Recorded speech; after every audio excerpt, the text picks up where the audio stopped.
جوعانة وما مبقي لي عشاء، فتعالوا نسوي أنا وياكم عشاء. عسولة مو تحرقين المطبخ ترى والله موتيك. لا تعال خالو ساعدني الله عليك.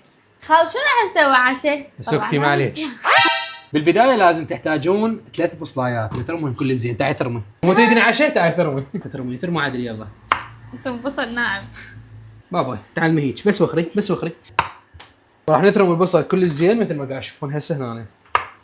قطعنا الصدر دجاج على شكل مربعات. مكعبات لا مربعات. مكعبات. ولهاي الوصفة راح استخدم قلاصين تمن محمود.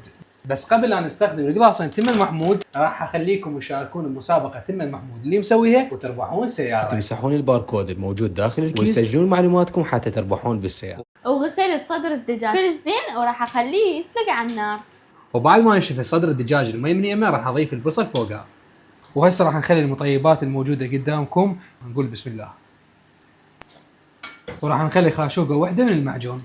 وهسه راح نخلي التمن محمود فوق الخلطة اللي سويناها.